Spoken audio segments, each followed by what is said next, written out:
MG listeners yang baru bergabung, kita akan masuk segmen membahas Indonesia yang perlu berbenah menuju era 4.0. Sama saya Prima, ada Alfred juga di sini, MG listeners. Nah, kita tadi sudah mendengar pernyataan Presiden Joko Widodo yang mendorong universitas harus mampu adaptif merespon disruptif ekonomi. Lebih lanjut, kita sudah terhubung dengan Guru Besar Fakultas Ekonomi dan Bisnis UI, Renal Kasali. Selamat pagi, Prof. Renal. Selamat pagi, Astrid. Ada saya Prima di sini, Prof. Prima. Nggak apa-apa, Prof. Sama-sama ini kok. Ya, Prof. Kita Prima dan siapa? Prima dan Alfred. Oh, Alfred. Ya, Ya, okay. Prof. Kita mendengar pernyataan Pak Jokowi di depan Majelis Rektor beberapa waktu lalu ya, di mana Jokowi mendorong universitas harus adaptif terhadap disruptif dan ketidakpastian. Nah, penerapannya bagaimana ya, Prof? Dan kata-kata ini kan agak sulit mungkin kalau diserap oleh orang awam ya, adaptif, disruptif gitu loh. Bahasa awamnya apa ya, Prof ya? Ya, oke. Jadi disruptif itu adalah perubahan zaman. Oke. Ya. Perubahan zaman. Dulu zamannya serba analog, sekarang zamannya serba digital. Satu. Yang dulu orang kerja di perusahaan itu bisa menjadi sebagai orang R&D, orang riset gitu kan. Ya. Sekarang sebagian besar dikerjakan oleh kecerdasan buatan yang memasukkan data secara otomatis dan mengumpulkan data dari riset begitu banyak. Jadi sekarang ini riset banyak sekali yang sudah dikerjakan orang-orang dan tinggal bagaimana kita menggunakannya dengan kecerdasan buatan. Nah, apa artinya dari semua itu? Artinya kita memerlukan manusia-manusia baru. Jadi jangan mengajarkan lagi ilmu-ilmu masa lalu gitu. Karena pendidikan kita ketinggalan 30 tahun dari negara-negara lain begitu ya, dari negara yang sangat maju 30 tahun, dari negara tetangga mungkin 20 tahun atau 10 tahun begitu. Nah, artinya kita memerlukan manusia yang adaptif, ini disebut Presiden Jokowi. Adaptif apa? Itu umurnya lincah, cepat bergerak begitu, dinamis. Jadi universitas ini terlalu banyak aturan yang menjadi birokratis sekali. Dulu saya bikin program studi, kurikulumnya saya bisa berancang sendiri gitu. Paling saya kumpulkan 2-3 orang academician yang hebat-hebat, saya lihat datanya di Google, saya kemudian rancang sendiri. Sekarang itu birokrasinya banyak, harus dikasih dulu ke ketua jurusan ngasih lagi ke senat akademi fakultas. Senat akademi fakultas bahas lagi, kasih lagi ke senat ke dekan kasih lagi ke senat akademi universitas. Prosesnya bisa setahun, bisa 2 tahun itu. Panjang ya, Prof ya prosesnya. Birokrasinya ribet. Dan sudah begitu, orang kreatif dan orang yang berpengetahuan di bawah yang ingin melakukan perubahan dihambat oleh orang-orang di senat yang tidak mengerti perubahan gitu. Benar-benar. Karena mereka hanya menjaga peraturan gitu. Menjaga peraturan, terus akhirnya kesimpulannya kurangin ini, tambah ini, dibawa lagi yang masa lalu begitu ya, karena mereka punyanya ilmunya cuma itu, tidak terhubung dengan realitas, tidak terhubung dengan pekerjaan, tidak terhubung dengan dunia begitu ya. Kan kita harus tahu 90% dosen itu kerjanya cuma di kampus ngajar dan nguji, gitu. So, orang yang seperti, maaf ya, misalnya seperti saya gitu ya, eksplorasinya kan kesana sini. Saya di kantor misalnya tersumbat, saya bikin sendiri rumah perubahan, saya kemudian riset, saya kumpulkan data, saya cari uang sendiri, begitu kan? Betul. Nah, orang banyak datang, akhirnya kan saya jadi banyak tahu, kemudian data banyak datang, asisten saya ada cukup banyak, tapi kan nggak banyak orang yang bisa dan seberani saya kan, tidak banyak. Nah, orang-orang seperti saya itu tidak duduk di jabatan universitas, why? Karena kita sudah repot, sibuk ketemu dengan eksplorasi diri. Nah, kita mengusulkan, kita punya ide, kita bikin, tapi dihambat oleh mereka-mereka yang cuma jaga kampus gitu loh. Itu yang seringkali terbelenggu di kampus, orang-orang kreatif, inovatif yang menginginkan perubahan tidak diakomodir oleh sistem begitu. Oke, selain soal sistem dan birokrasi, Prof Renal, kira-kira apa lagi ya untuk menunjang para kita dari pengajarnya dulu ya, Prof ya. Agar lebih cepat beradaptasi, kan teknologi semakin berubah gitu kan, semakin canggih. Kita harus kurikulum mungkin bisa beradaptasi, tapi balik lagi ke tadi kata Prof Renal, mesti ada rapat lah, mesti ada pembicaraan lebih lanjut lah, ya kan? Jadi kreasi dari seorang pengajar mungkin terhambat dengan kurikulum yang harus dilaporkan ke Kemendikbud mungkin gitu kan? Gimana Prof? Ya, korbannya sudah ada sekarang kekisruhan di UI hari ini itu karena jenjang statuta sampai menjadi PP peraturan pemerintah yang ditandatangani oleh Presiden, jenjangnya panjang. Dibahas oleh 4 organ tubuh di organ UI, Senat Akademi Universitas, Dewan Guru Besar, Rektor, MWA. Itu aja setahun prosesnya untuk perubahan statuta. Setelah itu dibahas lagi oleh Rektor, Majelis Wali Amanat dengan Menteri. Dan itu sebelumnya dimulai dulu dengan pejabat-pejabat di bawah kementerian. Nah, menterinya nggak ngerti kasus per kasus karena dia orang baru kan. Iya. Nah, dibahas lagi oleh pejabat di Kementerian Kumham, dibahas lagi oleh, akhirnya itu berubah dan orang semua diisuit kaget. Dan kita sepakatnya bikinnya nggak begitu, kenapa Anda jadi bikin PP seperti itu, minta dibatalin, ribut dan lain sebagainya. Jadi birokrasi. Dan akhirnya ribut kan, semua menyalahkan kan, gitu. Nah itu yang birokrasi seperti ini kita harus bijak. Jadi misalnya pengangkatan guru besar, kenapa sih harus tanda tangan menteri? Udah aja universitasnya itu kasih kewenangan dan kontrol setiap berapa tahun sekali universitas diperiksa begitu. Apakah sudah menjalankan sistem dengan baik begitu. Ya.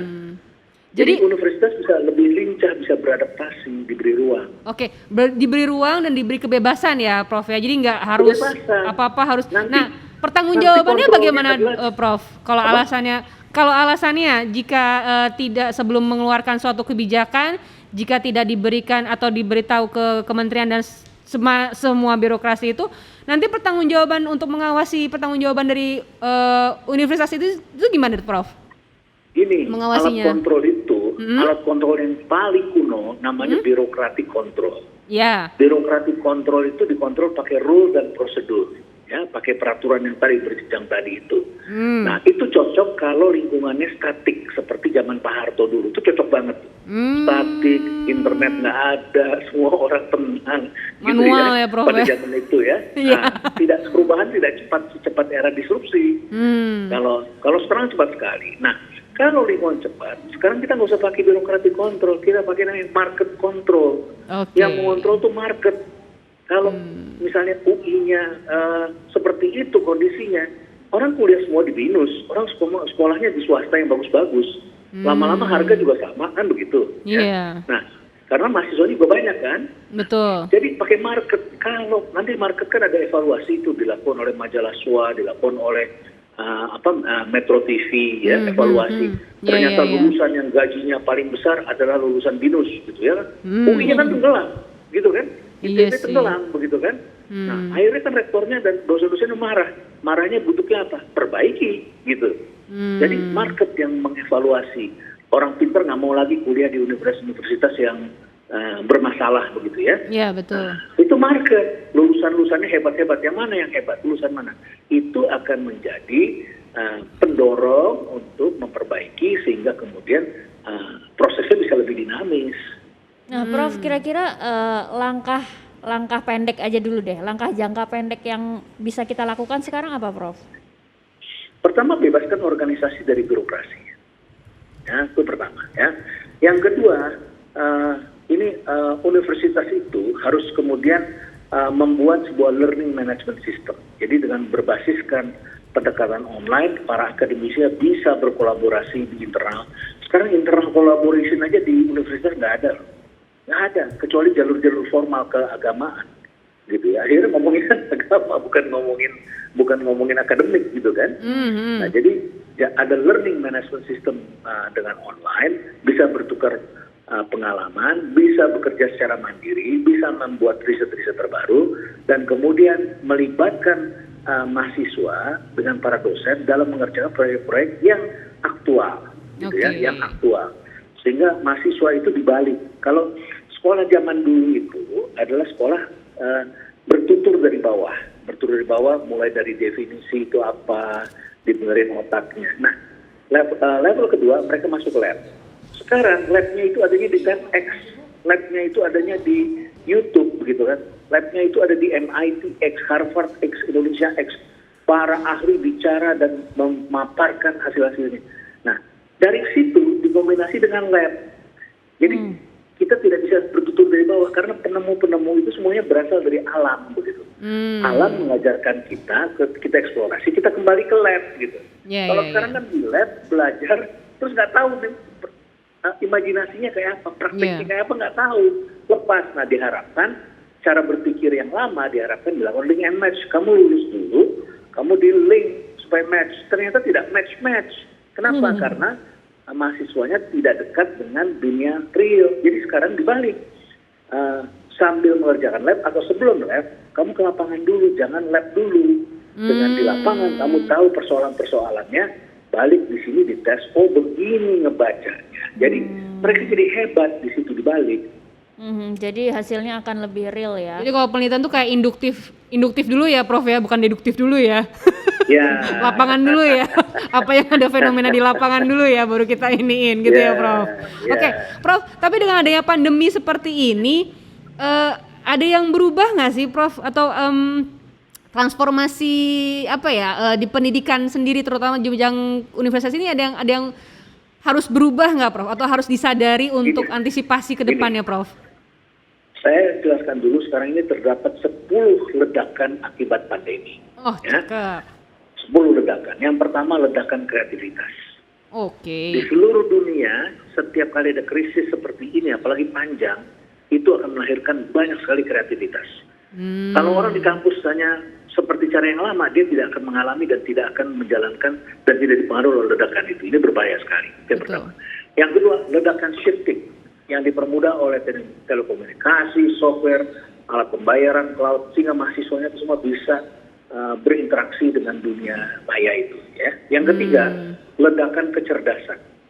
Karena adanya artificial intelligence dan celakanya manusia sekarang dihack kan, karena data semua bisa dikumpulkan. Jadi ledakan kecerdasan ini besar sekali, tetapi sayangnya bukan milik manusia, ini miliknya mesin. Ya. Yang keempat, ledakan useless potential. Artinya teknologi digital ini bisa membuat lulusan cepat sekali useless. Ya, useless artinya ilmunya tidak terpakai, menganggur, dan harus cari kerja lagi, dan ternyata yang diterima bekerja yang lebih muda dari mereka. Useless lagi nanti begitu. Ya. Nah, yang kelima, ledakan automation. Banyak pekerjaan-pekerjaan dari yang sifatnya repetitif itu diganti dengan automation. Jadi lulusan-lulusan accounting, lulusan-lulusan statistik, ya, dan jurusan tertentu yang gampang diganti automation itu bisa jadi mereka harus berpikir ulang, harus belajar apa dan harus memperbarui di mana. Kemudian ledakan kehidupan buatan. Saat ini pacar buatan, boneka buatan, ya, kemudian binatang-binatang buatan, Tamagotchi, monster buatan, Pokemon Go, ya, pokoknya banyak hidup yang serba artificial ini, ya. Yang ketujuh, ledakan aktivitas di luar ruang. Jadi bukan lagi di dalam ruang, tapi di luar ruang manusia sudah tidak terikat ruang dan waktu. Ya. Yang kedelapan, ledakan home sweet home. Rumah diperbesar, dipermanis, melengkapkan teknologi dan sebagainya. Ledakan konten, semua orang ingin jadi content provider saat ini. Kemudian yang terakhir, ledakan open science dan kecepatan. Science itu bukan lagi tulisan dimuat di jurnal seperti biasa, tetapi masyarakat berkolaborasi tanpa batas-batas negara, sehingga akhirnya dilahirkan kecepatan. Dulu vaksin itu dihasilkan 28 tahun, sekarang vaksin 11 bulan. Kenapa? Karena para saintis itu berkolaborasi openly, gitu loh. Jadi mereka menjadi sainsnya YouTube, sainsnya Twitter, gitu ya, bertukar informasi. Profesor di Cina menemukan peta DNA dari virus COVID-19 itu, kemudian mereka share kepada temannya, di negaranya dia nggak bisa publikasi, temannya share di Twitter gambarnya kayak gini, wujudnya kayak gini, diinformasikan oleh temannya di Australia, orang Australia kemudian dibaca oleh orang Amerika, terus kemudian mereka kolaborasi bikin vaksin rame-rame. Akhirnya 11 bulan semuanya keluar, begitu. 10 ledakan ini juga bisa kita jadikan acuan buat lapangan pekerjaan besok ke depan ya, Prof? Harus begitu, karena pekerjaan yang pendidikan yang sekarang sebagian besar itu tidak menjawab kebutuhan pekerjaan. Para pemberi kerja harus melatih ulang orang-orangnya, dan yang paling penting di kampus itu bukan lagi semata-mata pengetahuan kognisi, tetapi adalah sikap mental. Sikap mental yang pertama itu adalah eksploratif. Jadi mau eksplor, lihat tuh Pak Budi Sadikin, teknik apa itu teknik nuklir jadi Menteri Kesehatan, dia kan eksploratif itu, ya kan? Eksploratif. Jadi bukan jurusan yang menetapkan kalian, tetapi adalah cara berpikir apakah eksploratif, open mind, mau belajar lagi tanpa mengutamakan gelar. Karena sekarang makna orang belajar itu adalah masih karena belajarnya karena gelar gitu. Nah, sekarang ini kita bisa belajar karena ada gerakan do it yourself di internet itu, ya. Jadi kita bisa belajar apa saja tanpa terikat dengan mata kuliah sebelumnya, prasyarat, tanpa terikat dengan jurusan, tanpa terikat dengan degree, tanpa perlu bayar. Jadi nggak perlu terus beli kartu prakerja itu, nggak perlu. Kalau yang gratis banyak banget gitu. Iya, benar. Gitu. Tapi Prof, ada istilah donat ekonomi. Ini menarik. Ya. Maksudnya gimana tuh, Prof? Kamu pernah makan donat kan? Iya, pernah. Donat itu bolong di tengah, di pinggirannya gemuk. Tuh. Ya. Nah, bisnis sekarang selama sebelum pandemi itu adanya di tengahnya yang gemuk, gitu ya. Oke. Jadi roti lah gitu ya, nggak ada pinggirnya. Hari ini semua yang di tengah itu kosong.